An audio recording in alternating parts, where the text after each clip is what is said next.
What's going on, guys? This is Adam here from Z-Hacks. Today we're going to be looking at the 3D printed bracket that I made for the CRZ backup camera.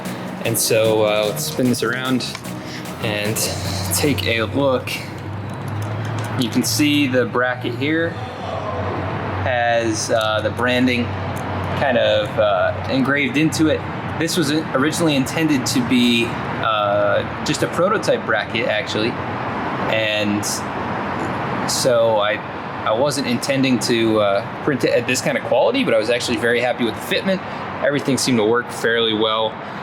There is a little bit of a ledge on the very top edge of the camera here. Let's see if we can zoom in. Yeah, this little edge of this particular camera sticks out past the edge of the bracket, but really the bracket is super simple. Let me zoom out here so I can show you kind of how I'm illustrating this. It's got a post basically that goes up into a hole that's pre-made in the bumper on both sides. So it's got two of them that go up in like that, basically snaps in place. And there's a threaded opening in the middle for the camera to, it kind of loosely screws or really tightly screws in, or you can kind of pry this apart. There's a little hole in the middle for the cord for the camera to run through. And so you can slide that in and then kind of, pinch apart this opening, and the camera kind of slides up and then clamps back in, and it actually stays very well in place. I've been driving around with it quite a bit here the last week and a half or so that it's been on. This car's been running great.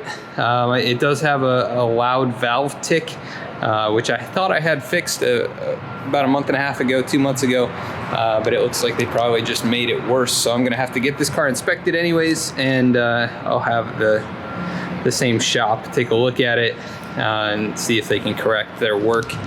So that's what's going on with the CRZ right now. The bracket will be available on vspeedsim.com. It's a website that I run for sim racing, and that part will be available if you're interested.